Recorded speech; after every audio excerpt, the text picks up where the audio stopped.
In a moment, you'll hear James Stewart as the six-shooter. Just one of the many fine programs brought to you Sundays on NBC. Later this evening, listen to the NBC Star Playhouse with one of your favorite stars. Hear Meet the Press, America's #1 newsmaking program. And be sure to keep tuned for the dramatic story of communism in America on Last Man Out. It's a wonderful lineup of great programs, all of them heard only on NBC.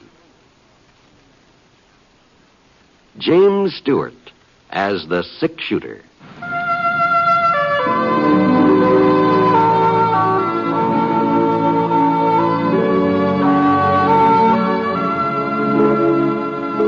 The man in the saddle is angular and long-legged. His skin is sun-dyed brown. The gun in his holster is gray steel and rainbow mother of pearl, its handle unmarked. People call them both the six-shooter. The NBC Radio Network presents James Stewart as the six-shooter, a transcribed series of radio dramas based on the life of Britt Ponsett, the Texas plainsman who wandered through the Western Territories, leaving behind a trail of still-remembered legends.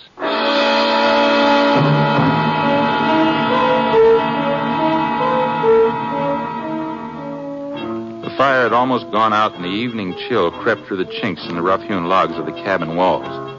But the man standing at the window made no attempt to stir the embers into flame. Instead, he stared at the graying sky and the purple hills, his eyes constantly narrowing as they tried to penetrate the lengthening shadows. A noise at the door behind him caused the man to spin around. His guns hovered in midair. Who's there? Me, Wilbur.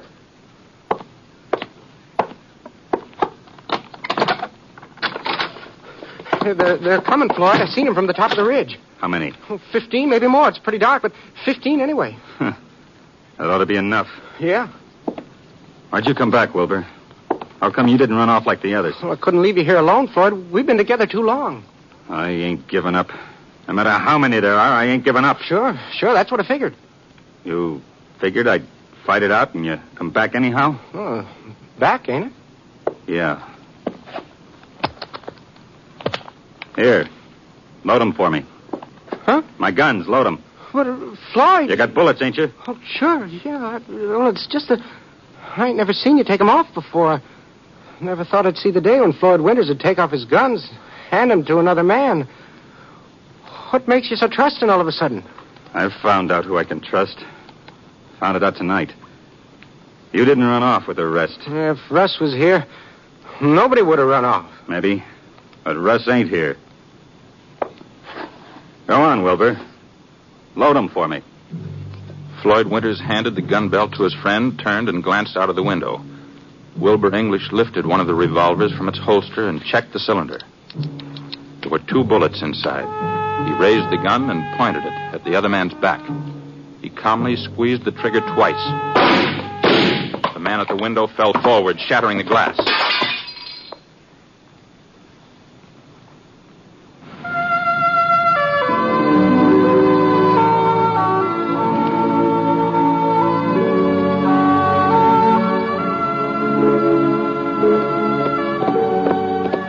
I'd spotted the campfire, maybe about 15 minutes back, just before the trail swung down from Yellow Mesa into the canyon.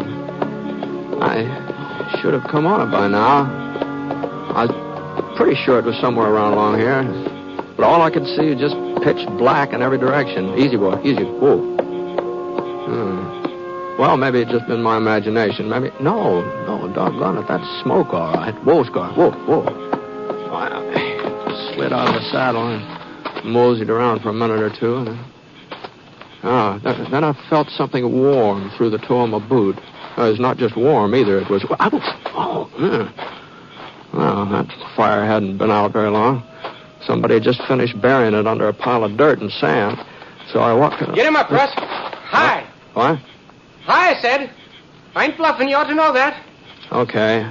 But there's just one thing... Don't turn around. Don't try nothing fancy, neither. You alone? Yeah, I'm alone. But wasn't very smart, Russ. Now, look, mister, I don't happen to be Russ, whoever he is. You think I don't recognize you? You think I don't know you've been after me ever since it happened? Now, all I'm I saying felt you. Out there in the dark, I felt you coming closer and closer. And so I built this here fire and waited, and then I put it out just before you got here. Figured you'd get curious and stop. I figured I'd have the draw on you. No, just listen to me, I ain't will afraid you? to kill you, Russ. I ain't afraid to kill anybody now.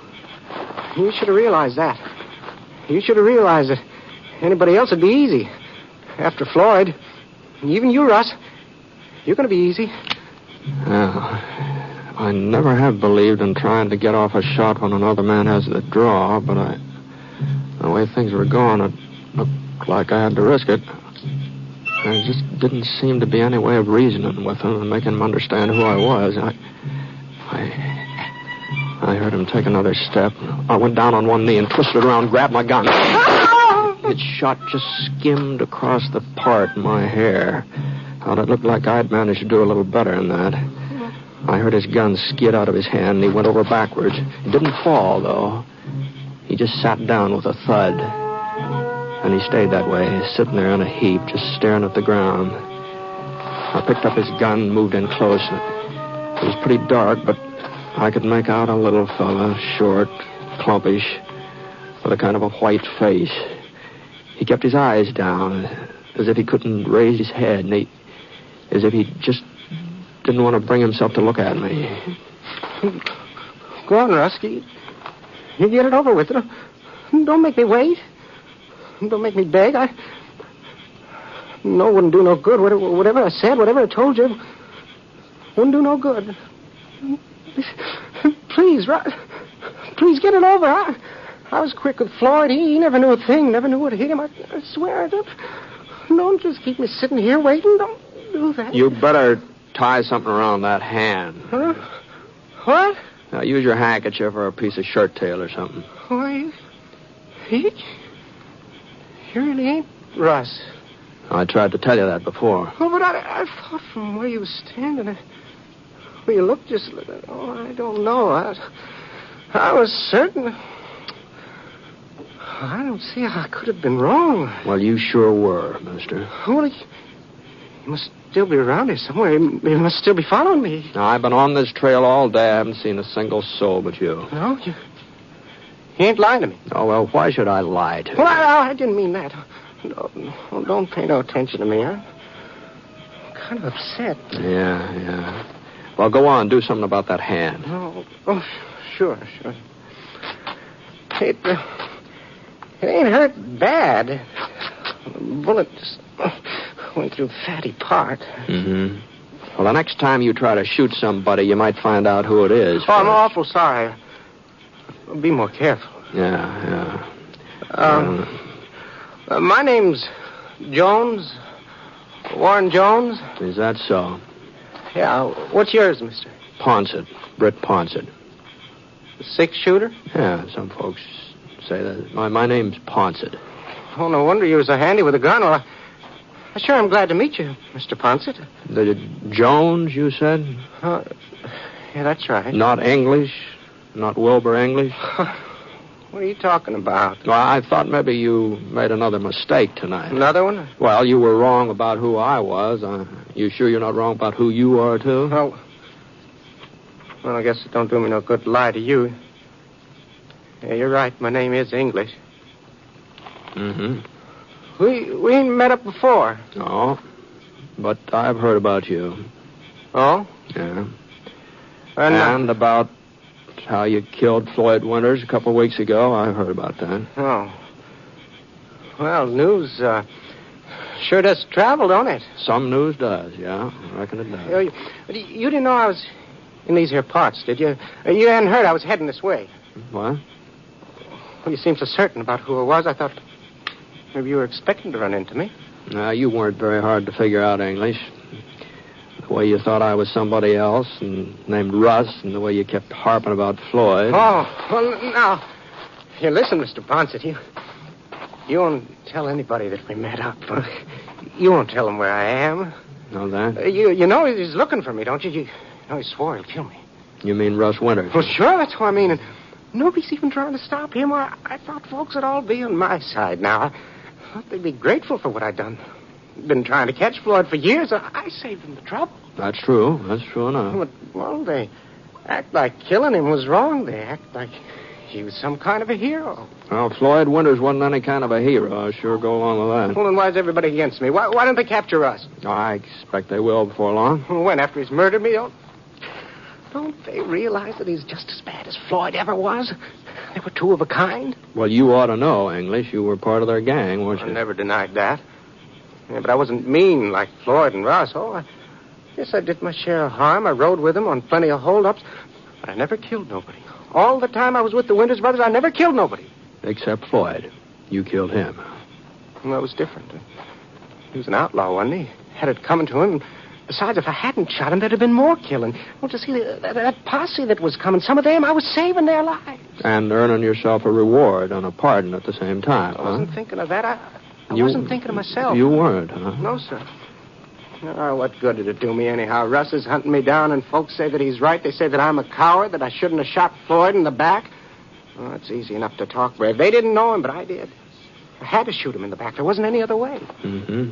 It's kind of a convenient killing, too, wasn't it? With the posse outside ready to take you both. You're just like all the others, aren't you, Ponset? You make a big thing out of law and order, but it's got to be done just so. It don't matter how many men Floyd Winters murdered in cold blood. Oh, just because he was shot in the back, you feel sorry for him. You hold it against me. Now, look here. I don't feel sorry for Winters or anything that happened to him. Well, then you're the only one who... And I'm not going to spend half the night arguing about it either. Now, here's your gun. Now, why don't you just be a little more careful with it from now on, huh? So long. You're just going to leave me here, huh? What are you talking about? You said your hand wasn't hurt bad. You got a horse, haven't you? Oh, sure. I got a horse. He's over there in those trees, but... But what? Well, I told you that Russ is after me. If he catches me alone, he'll kill me for sure. Well, you don't even know he's in the neighborhood. Well, you don't know that he is, and why can't I ride along with you, Ponset? You're heading towards Single Pine, ain't you? Yeah.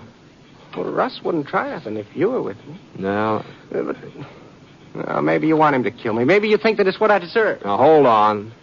Hold on now. Even if folks don't exactly approve of what you did to Floyd, the way you did it, I mean, well, nobody feels that Russ has got any right to revenge. And it's okay for me to ride along with you? Just as far as Single Pine. What do you figure to do there? Well, I got to meet up with Sheriff Preston. He's leaving for Cheyenne tomorrow, delivering a prisoner. Promised to take me along with him. Oh. That's where my pardon's waiting in Cheyenne. And the reward money. I see. I'm entitled to it, ain't I? Yeah. Yeah, I guess you've earned it, all right. Sheriff Preston gave me his word. He said he'll see to it that I get to Cheyenne okay. Mm-hmm. Well, Mike Preston's a good man. Haven't got anything to worry about that. Oh, yeah, but I got to make it to Single Pine first, Ponce. I got to make it that far on my own. Mm-hmm. Well, what'd he say? All right, English. Get your horse.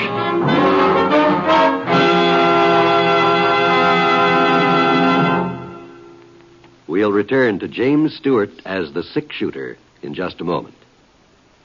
It's a strange quirk of human nature, but most of us never think, except in the most abstract way, of an accident ever happening to us. It's always the other fellow who's involved. But nevertheless, accidents go right on happening at an ever-increasing, alarming rate. And it can't always be happening only to the other fellow. For instance, 1 out of 5 families will have a traffic accident this year. Think of that. And how can you be sure you won't be that one? Well, there's one way of piling up some percentages in your favor. A few simple precautions will guarantee better accident odds for your family. For one thing, remember it's not always easy to stop quickly in wet weather. Drive so that you can stop when and if you want to. And always drive with a clean, clear windshield. There are a great many safety precautions, and for the most part, it's simply a matter of applying common sense to driving. Just remember to drive as if your life depended on it, because it does.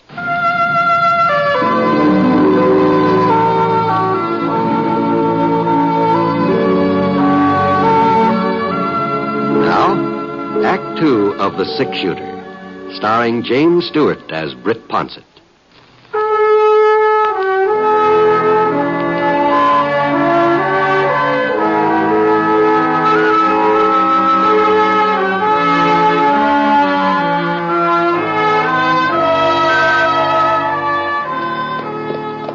Well, we we rode on through most of the night, Wilbur, English, and me. Along about 11 o'clock, we stopped to rest, but Wilbur was so doggone nervous and skittery, I just couldn't get any sleep, so we started off again. Must have been about noon when we finally hit Single Pine. The main street wasn't very crowded, a couple of wagons, 2 or 3 ladies in the mercantile, and old Judge Hendricks sunning himself in front of the livery stable. Everything seemed pretty normal, just about what you'd expect on a Tuesday. But that didn't keep Wilbur from looking back over his shoulder every once in a while like he thought somebody was getting ready to put a bullet in the nape of his neck. We headed over to the hitching rail in front of Sheriff Preston's office and pulled up. Who's going? Whoa. Come on. Well, here we are. Yeah. Thank you, Ponce. Enough to thank me for. I didn't do anything. Well, you never know what might have happened if you had... What's the matter, Andy? That fellow standing there in the shade beside that store. What about him? Well, I can't make him out. Not real clear, but he does sort of look like Russ. It does, huh? He looks a whole lot more like Ben Fletcher. That happens to be his hardware store he's leaning up against, too. Oh. Now, come on. Let's get inside.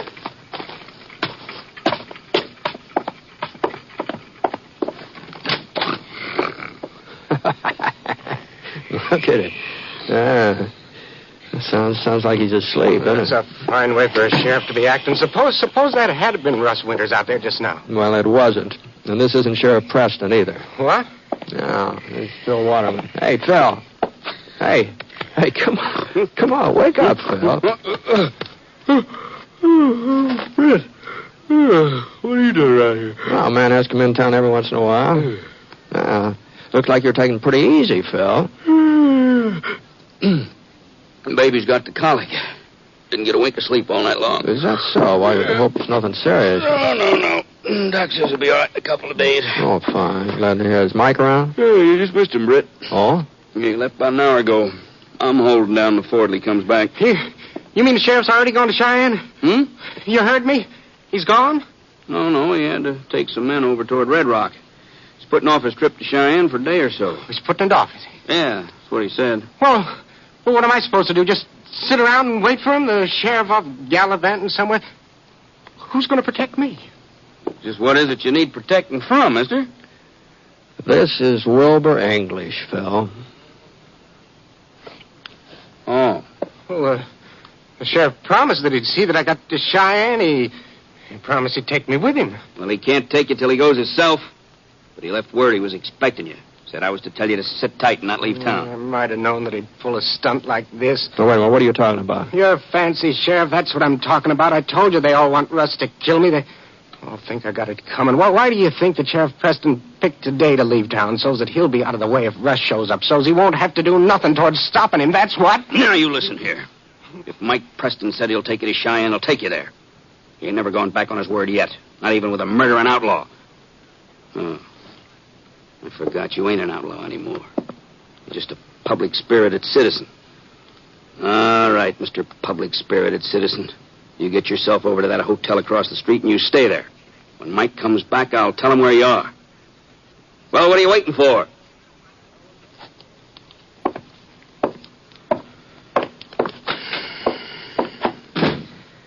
How in thunder did you happen to come into town with him? Oh, we met up accidentally last night. He seemed kind of anxious for company. Funny, ain't it? The way you feel about a man like that? Well, getting rid of Floyd Winters was a blessing. Ain't no doubt about it. And I guess we all owe English something for killing him. If he hadn't done it when he did, nobody knows how many other men would have been shot. Yeah, that's true. Yeah, but somehow, well, in spite of all that, it's pretty hard to like English very much, ain't it? Yeah, it seems like it's darn near impossible, doesn't it, Phil?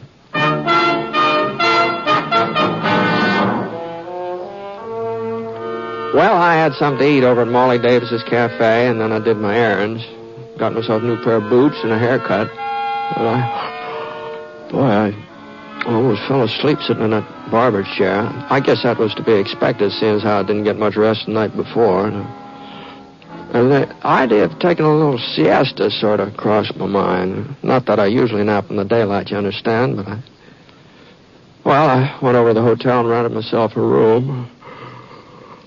And, I was planning to stay in town overnight anyhow, so I figured I might as well get my money's worth out of the bed I was paying for. After all, it's cost me 50 cents.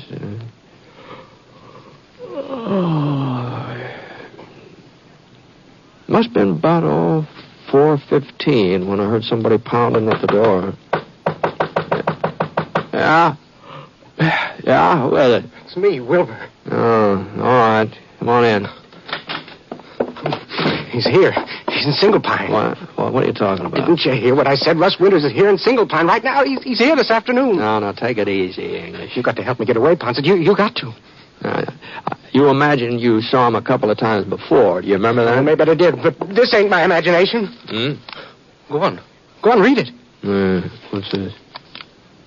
You don't have much longer to wait, Russ. Well? Well, where'd it come from, English? He shoved it under the door to my room. Did you see him? I didn't have to see him. Well, I'd say if Russ Winters was in town and knew where you were staying, he wouldn't waste any time sending you notes. It's just what he'd do, Ponset. He liked to torture me. He'd like nothing better. Maybe so. Sheriff back in? I don't know, and I'm not waiting around to find out. Oh? There's a train for Cheyenne at 4:30. I'm taking it. I thought Sheriff Preston said you were to sit tight. Oh, sure. Sit tight and be murdered. You seen that message? Seen it with your own eyes? You don't expect me to stick around here after that, do you? Yeah, if I was in your place... But you're not in my place, Ponset. That's so. I'm not. But you got to do something for me. Oh? Just see me to the station and make sure I get aboard that train, all right? It ain't much to ask, is it? Well, it depends on whether Russ Winter's really in town or not. But I tell you, he won't shoot if somebody's watching. He won't take a chance until he's sure killed me. I still think you're making a mistake. I think you ought to stick around until the sheriff comes back. Oh, I don't care what you think. Okay, English, go ahead. I'll keep an eye on you.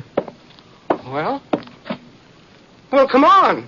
What for? The depot's right across the street. I've got a front window here. I won't have any trouble watching you from here. Go on.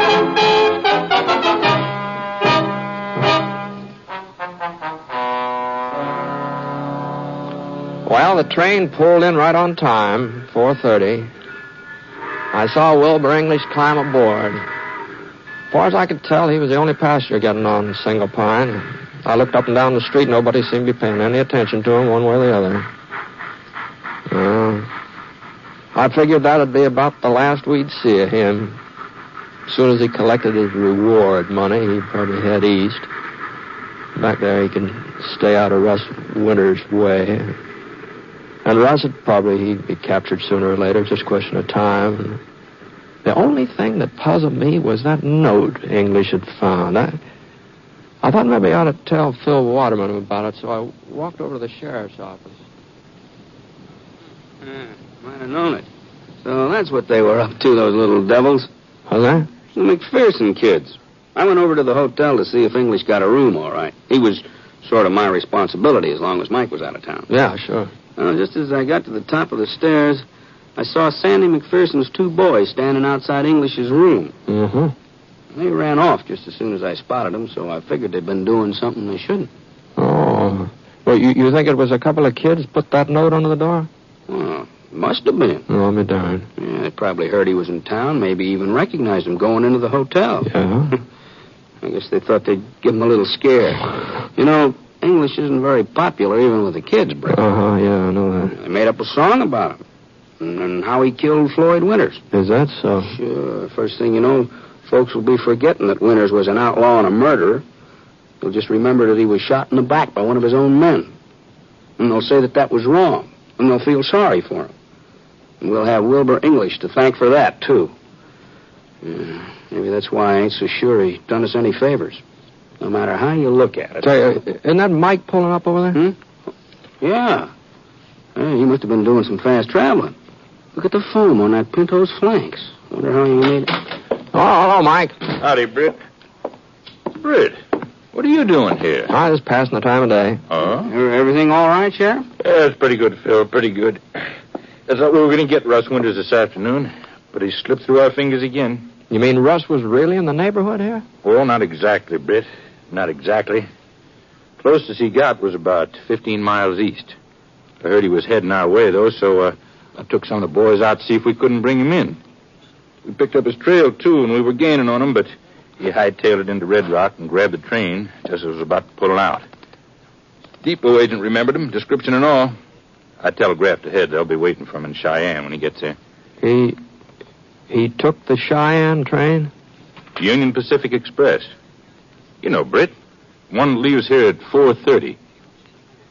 Yeah. Uh-huh. Yeah, I know.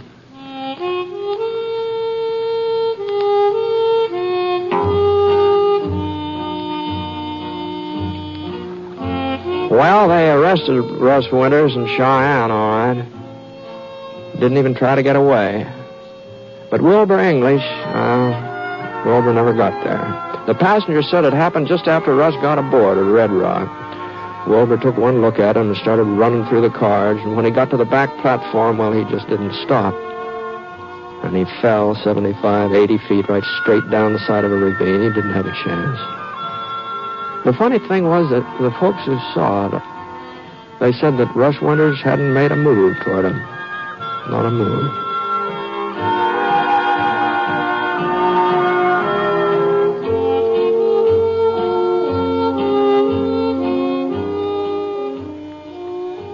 If a neighbor in distress came to your door, would you help him? Of course you would. But not everyone who needs help can come to you personally. It may be a flood victim in Ohio, the victim of an earthquake in California, of a hurricane in Texas. Or it might be your boy, or your neighbor's boy in Korea, needing an emergency furlough to come home. Disaster can strike in many places and for as many reasons. And when it does strike, even though you might not be there to help in person, you can help through your Red Cross. That's why the Red Cross volunteer calls on you. He calls in the name of the helpless and injured, of the little girl who needs blood to save her life, of the serviceman who must fly to the bedside of his dangerously ill parent or child. When you join the Red Cross, you help them all wherever they may be, just as surely as if you had extended a helping hand in person. So when the Red Cross volunteer comes to your door, meet him with a smile and answer the call. Join and serve, and wear your Red Cross button proudly. It means that in any emergency, in any disaster, you are there serving humanity.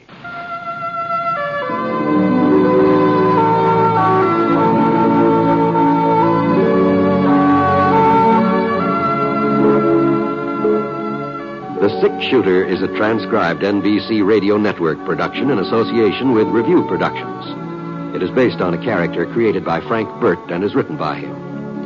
Mr. Stewart may currently be seen in the Universal International picture, The Glenn Miller Story. Others in the cast were Frank Gerstle as Floyd Winters, Herb Vigran as Phil Waterman, Barney Phillips as Mike Preston, and Paul Richards as Wilbur English. Special music for this program was by Basil Adlam, and the entire production is under the direction of Jack Johnstone. All characters and incidents were fictitious, and any resemblance to actual characters or incidents is purely coincidental. By the way, you'll be interested in knowing the Six Shooter has been chosen for broadcast to our men overseas through the facilities of the Armed Forces Radio Services. This is John Wall speaking.